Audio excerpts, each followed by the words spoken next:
presse le pas en cette soirée du 7 novembre 1990, rue Mansfield à Montréal. Il est 21h10. Si son regard se porte inlassablement vers le sommet des édifices du centre-ville, c'est qu'il se déroule dans le ciel montréalais quelque chose d'insolite.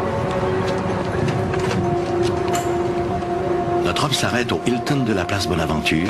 Il y traverse promptement le hall d'entrée et se dirige tout droit vers les ascenseurs.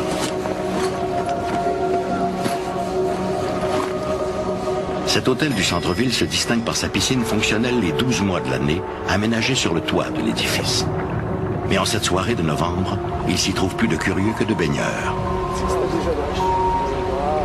Une trentaine de personnes sont là, les yeux rivés sur un étrange objet volant, immobile au-dessus de leur tête.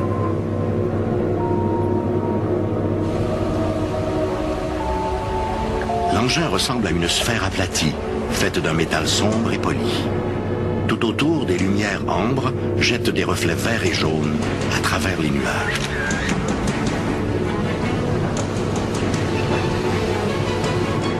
Fébrile, l'homme place son appareil photo sur un point d'appui et tire quelques clichés.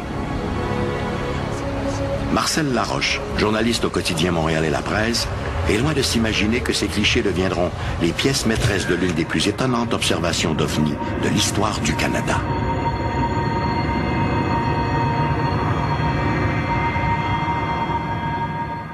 Un phénomène plutôt étrange a été observé hier soir dans le ciel de Montréal. La police de la CUM et la GRC sont même venus sur les lieux à la demande de plusieurs témoins qui se trouvaient à la piscine du toit de l'hôtel Bonaventure. Voici ce qui s'est passé.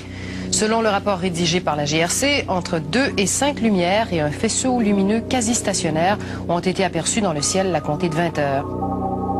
Je suis convaincu que j'ai vu quelque chose qui est pas fait par des terriens, là, ou qui n'est pas fait par quelqu'un de la Terre. C'est sûr, certain que ça venait de l'extérieur de la Terre. Puis après 15 ans, je suis encore aussi convaincu que je l'étais à ce moment-là. Ce soir-là, vers 19h, les usagers de la piscine de l'hôtel Hilton Bonaventure remarquent la présence d'un grand objet volant entouré de 7 ou 8 lumières ambre. L'objet est tout à fait silencieux et se déplace très lentement de l'édifice de la Bourse vers l'hôtel.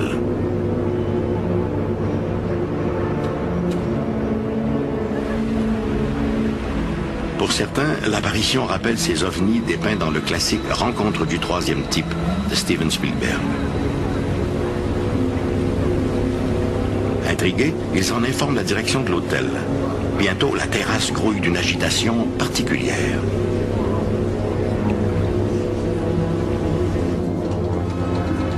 Vers 20h, la direction de l'hôtel informe la police de la communauté urbaine de Montréal qui y dépêche une autopatrouille. L'agent François Lippé arrive sur place quelques minutes plus tard.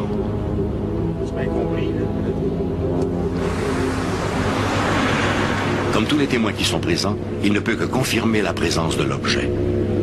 Ce dernier, à présent tout à fait immobile, est visible depuis maintenant près d'une heure. Vers 19h30, un des policiers de mon groupe m'a appelé à mon poste pour me demander de me rendre sur les lieux parce que là, il pensait que c'était un événement assez spécial qu'il était en train de vivre. Il s'en allait là, prendre un rapport de plainte quelconque, mais il s'est aperçu qu'il y avait quelque chose qui était assez inusité. Moi, quand je suis arrivé sur les lieux, j'ai constaté la même chose que mon policier m'avait donné au téléphone comme information. Pensant ainsi trouver réponse à ces questions, l'agent Lippé contacte les contrôleurs des aéroports de Dorval et Mirabel. Malheureusement, les radars des deux aéroports ne décèlent rien d'autre que des appareils du trafic régulier. En OSR, c'était bien difficile d'évaluer la hauteur. On savait que c'était quelques mille pieds là, à l'œil, mais on ne savait pas non plus exactement. Puis au téléphone, le contrôleur m'informe que sur le radar, actuellement, il y avait un cargo numéro XXX qui passait au-dessus du centre-ville. Puis effectivement, moi j'étais à l'extérieur avec le téléphone sans fil et je voyais l'avion passer. Mais l'avion passait sous l'objet. Fait que j'ai demandé, j'ai dit à quelle hauteur quel est ton avion? Fait qu'il dit à peu près 6400 pieds. OK. Mais j'ai dit, c'est quoi qu'il y a au-dessus? Fait que lui, il me dit, ben, j'ai rien. Lui, il n'y avait aucune apparence sur son radar, comme quoi il y avait quelque chose d'autre que l'avion qui passait. Si les appareils radars de l'aviation civile ne détectaient rien, peut-être que ceux de la base militaire de Saint-Hubert avaient-ils repéré cet objet étrange. At that size, you better be sure we would see it. Au terme de leur entretien, l'agent Masson a la conviction que le contrôleur lui a caché certaines informations.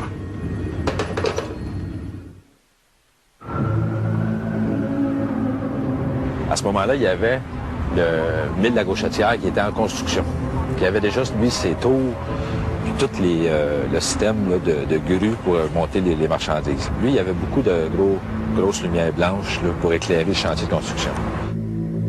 L'agent Masson ordonne donc que l'on fasse éteindre ces puissants projecteurs. Les grosses lumières se sont éteintes et puis l'objet est resté identique dans le ciel. C'était pas un reflet. Fait que là, j'étais encore de plus en plus sûr que c'était vraiment quelque chose de métallique qui était là, puis c'était très gros. Le ciel étant de juridiction fédérale, il existe à la GRC une procédure pour les cas de déclaration d'OVNI. Un agent fédéral fut donc dépêché à l'hôtel sans tarder. J'ai contacté les aéroports et les militaires, j'ai parlé avec le colonel en charge des opérations à la base de Saint-Hubert. On m'a assuré qu'il n'y avait aucune opération militaire en cours. J'ai également vérifié avec les tours de Mirabel et de Dorval pour voir s'ils avaient quelque chose sur leur radar. Là encore, la réponse a été négative. Il a appelé l'armée et lui, il avait probablement un code d'accès, je sais pas quoi, mais lui, il a été écouté comme faux. Puis, je vous dirais à peu près le temps d'un F-16 ou un F-18 là, qui part de Bagotville, qui passe au-dessus de la place Bonaventure, peut-être 14, 15, 16 minutes. On a entendu, on l'a pas vu, mais on l'entendait très bien passer. Et lui, il m'informait qu'il prenait des photos, puis tout ça. Laroche, Béliveau! Vers 20h45, le chef de pupitre du quotidien Montréalais La Presse propose à Marcel Laroche de faire un saut à la place Bonaventure avant de terminer son quart de travail. Parallèlement, l'agent Luc Morin de la GRC contacte Environnement Canada, où on lui indique que l'épaisse couverture nuageuse à travers laquelle on peut voir l'engin fait entre 1000 et 1500 mètres d'épaisseur. C'était immense, parce que l'évaluation de la hauteur était entre 8 et 10 000 pieds. Puis c'était énorme au-dessus de nous autres. Puis c'était très haut. Puis juste pour un peu situer les téléspectateurs là-dedans, si, exemple, ça l'aurait eu à atterrir sur la Terre, si on prend, exemple, un stationnement, là, comme le stationnement de la place Versailles, là, je ne sais pas s'il y a eu assez de place pour que ça l'atterrisse puis que ça s'installe là, ou ça se stationne sur un terrain. C'était immense. Vers 22h30, l'objet se déplace vers l'est de la ville. Revenant chez lui vers 23h, Pierre Caumartin va lui aussi apercevoir l'objet.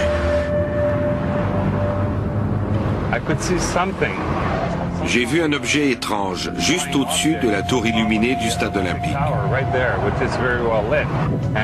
L'objet se déplaçait dans le même sens que moi, en direction est. Il paraissait très gros, et je suis sûr que ce n'était pas un dirigeable. Je ne sais pas ce que c'était, je n'ai jamais rien vu de pareil. Caumartin croit avoir affaire à un engin promotionnel bordé de puissants projecteurs. Les lumières étaient très puissantes, très grosses. C'est à partir d'ici que j'ai commencé à entendre le bruit que faisait l'objet. C'était comme une modulation. C'était très rythmé. L'objet se déplaçait aussi de façon très étrange. Il demeurait immobile un instant, puis glissait d'un seul coup, un peu plus bas.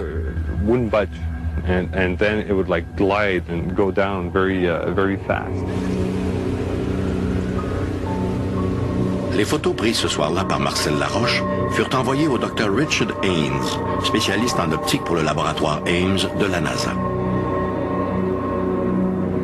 Suite à l'analyse des négatifs de Laroche, le Dr Haynes conclut que les lumières ne sont pas des reflets lumineux, mais émanent bien d'un objet physique à 3 dimensions. Il en ressort aussi que l'appareil évoluait à une altitude variant entre 1000 et 2700 mètres et que son diamètre était d'environ 540 mètres, soit l'étendue de 5 terrains de football. L'étude réfute donc l'hypothèse de l'aurore boréale ou d'un quelconque phénomène astronomique. Il est malheureusement impossible à ce jour de connaître le résultat des vols de reconnaissance des appareils F-18 de l'armée canadienne. De plus, tous les rapports d'observation de l'appareil, rédigés par les policiers municipaux et par ceux de la GRC, sont devenus, dès le lendemain, officiellement inaccessibles. En effet, le 8 novembre, 2 agents du NORAD, organisme voué à la protection du territoire nord-américain, ont eu le mandat de rapatrier tous les constats disponibles concernant cette apparition dans le ciel montréalais.